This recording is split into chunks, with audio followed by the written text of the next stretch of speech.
Learning how to walk after damage to your brain or your spinal cord that affects your movement is no easy task. Now throw on top of that spasticity, abnormal synergy patterns, and a host of other movement-related problems that are associated with damage to your neurologic system, and now you have a monumental task. So it's always valuable to find ways or find exercises or gait drills to help maximize walking efficiency. If you were with us last week, in last week's video, I talked about what I think is the most important type of exercises to do, including closed kinetic chain exercises. I also brought up another term or concept of kinetic chains, which is kind of one way of explaining how our body moves under normal conditions, in particular when it comes to walking. But as promised, I mentioned I was going to do a part 2 where I was going to build on that video to talk about how to take those same exercises or that same idea or examples I gave in that video and how to modify them or adjust them in the context of neurologic injury. If you're new to this channel, I'm Tara. I'm a neurologic physical therapist, and on this channel we talk about anything and everything related to mobility, health, fitness, mindset in the context of anyone who has suffered damage to your brain or your spinal cord, with the end goal of empowering you with as many tools as possible to reach your maximum potential and live an overall happier, healthier life. And all that being said, this is part 2 in a series, so I highly recommend, if you weren't with us last week, that you go back and watch that video because it's going to make this video make a whole lot more sense.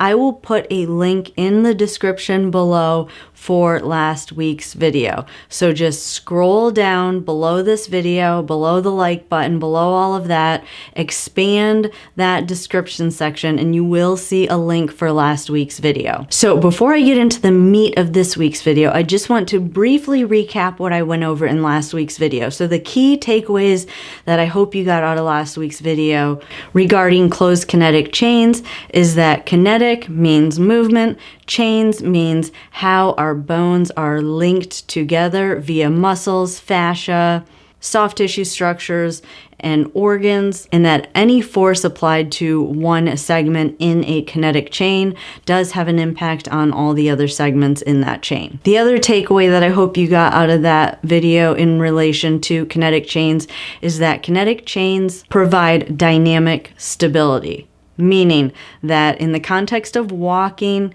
these kinetic chains, these links of structures, body structures, maintain our skeleton vertical, so they give us stability while we're moving. So while we're stepping forward or advancing our body position forward. So that's dynamic stability. Kinetic chains help with dynamic stability. Now, how do kinetic chains impact walking? Well, at heel strike, we have a couple of different chains that absorb the shock of the ground, so they actually prevent us from crumbling to the ground when the force of the ground kind of comes into the foot. There's a kinetic chain that keeps us tall and long as we accept that force or we absorb that force from the ground. That resistance to that ground reaction force actually generates elastic energy, which helps with swing phase via the anterior spiral, which again, I talked about in last week's video. And then there's one other component that I really didn't bring up in last week's video that's really important, are the sensors in our feet. And the reason I'm bringing it up in this week's video is because it does play a part in some of the abnormal movement patterns that you can develop after damage to your brain or your spinal cord. So I just want to make sure that I emphasize that's a really critical point. Our brain gets a lot of sensory information when our foot hits the ground as far as where our foot is positioned on the ground. And that all translates into these kinetic chains or that ground reaction force. All of that is dependent on what the brain can gather, the information coming into the brain via those sensors in our feet and in other joints throughout our body on how our body is making contact with the ground. So really important foundation for this week's video that I really just want to make sure you guys caught those critical points in last week's video. So now what happens when these kinetic chains become dysfunctional or are not functioning properly? Well, you lose that stability when you make that initial contact with the ground, which causes all kinds of compensations in other areas of the body. And then the more you walk like that, the more these kind of dysfunctional chains kind of become predominant and kind of take over. So then how does spasticity and abnormal synergy patterns, poor sensation in your feet, how do these things impact these kinetic chains, and then what do you do about it? Now, hopefully we all agree that posterior kinetic chains, or just kinetic chains in general, are very, very important when it comes to efficient and normal movement, in particular walking. I talked about how that posterior kinetic chain is really responsible for accepting the forces from the ground, pushing back into the ground, and moving our body forward. Now, this is all complicated by spasticity and abnormal synergy patterns, which are extremely common after any type of damage to your brain or your spinal cord. So I want to break down some of the most common areas that become spastic, or some of the most common kind of movement problems that happen, and then modify some of the exercises I showed in last week's video to address some of these very unique situations that only occur when someone has had damage to their brain or their spinal cord. And one is spasticity in the ankle plantar flexors, so the muscles that point the foot down. So of course, when you go to absorb the ground, there should be some dorsiflexion in the ankle, or the ankle should flex a little bit. If you're pointing, that does throw you backwards. So your body is going to compensate in other ways to kind of adjust for that, and you're not really going to get as much use out of this posterior kinetic chain. So for this, my best suggestion is just to do exercises and make sure that you have something to keep your foot flexed. If you have an AFO, wear it, or you can just make sure that you use a wedge under your foot, keeping the wide side of the wedge underneath the toes. That'll also help to keep that foot flexed. Another way to modify an exercise in order to really relearn how to properly engage that posterior spiral or that posterior chain is to do kneeling activities. Of course, you are just taking the ankle out of the picture, but still it's a great way to ensure that you're not that you can still work a lot of the components of that posterior chain without your body compensating in some other way by just taking the ankle out of it for some of your exercises. And then again, you could do the kneeling or the half kneeling with the counter rotation that I showed last week, or the row, or even a double arm row would be appropriate. The other one is spasticity, the muscles that pull the legs together. So spasticity is an involuntary contraction. So those muscles are involuntarily contracting and pulling those legs together. Very problematic with walking and really generating power in this posterior chain, because it's really the muscles on the outside of that leg that are part of that posterior chain that help to move that body weight forward. So anything we can do to minimize those legs from pulling together is definitely a good idea. So the way that you could modify a half kneeling activity that I showed in last week's video is now, instead of putting that leg straight out in front, put one leg out to the side. What this does is it abducts the leg so that the legs can't pull in, and what it really does is it just allows you to get the most out of that posterior chain. So you're basically just eliminating some of the structures that maybe are going to interfere with really relearning how to properly use that posterior kinetic chain. So putting those legs apart will decrease some of the compensations and really allow you to isolate that posterior chain.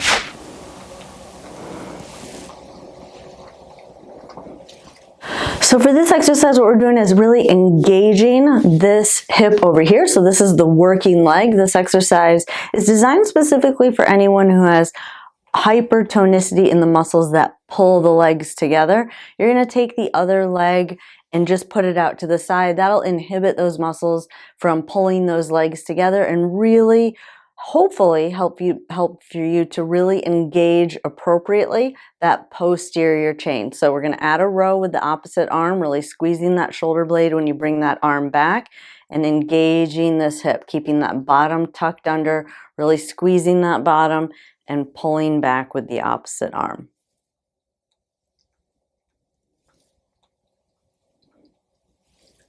Now, if you have spasticity in the quads, or what some of you might know is like a stiff leg, definitely that's going to interfere with engaging that posterior spiral. It's also going to interfere with the chain of structures that absorbs the ground.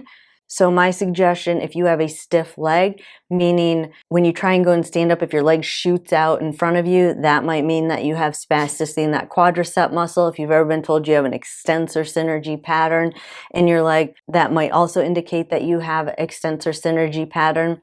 So for that, I would just definitely do exercises in kneeling on that leg.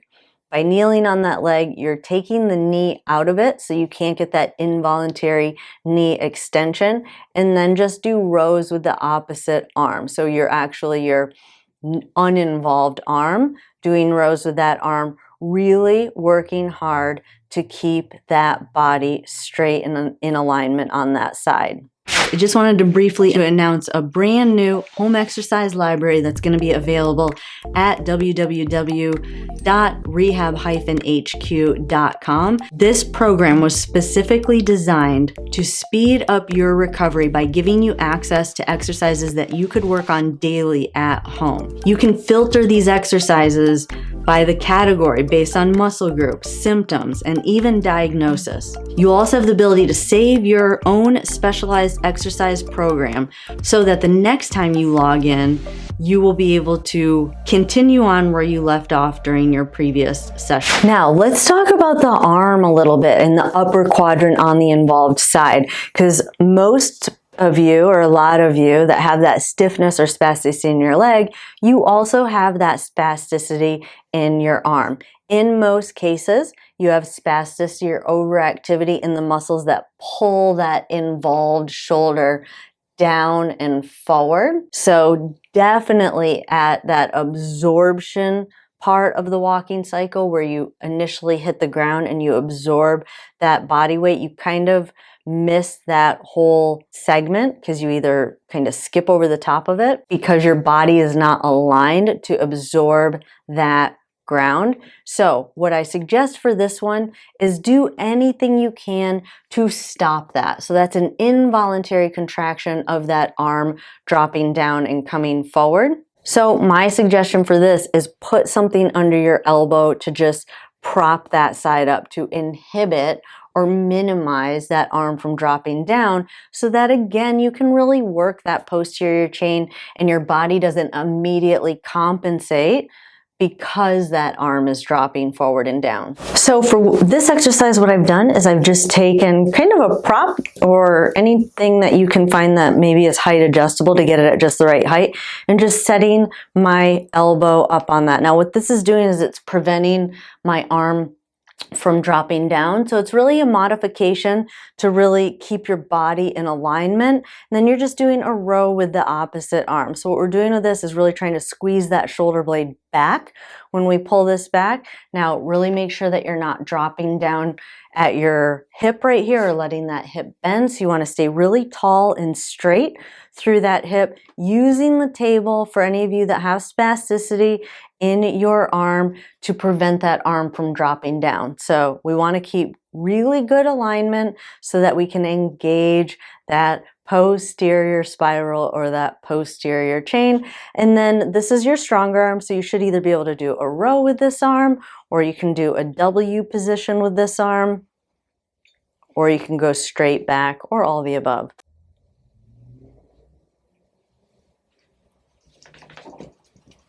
So I hope this series was helpful. I hope all of that made sense. I hope there's at least 1 or 2 exercises that you can take away from this week's video. As usual, if you have suggestions for future videos, definitely leave those in the comments below. If you haven't yet subscribed, go ahead and hit that subscribe button, turn on that notification bell so you'll get notified every time I upload new videos. I enjoyed spending time with you all today, and I will see you in the next video.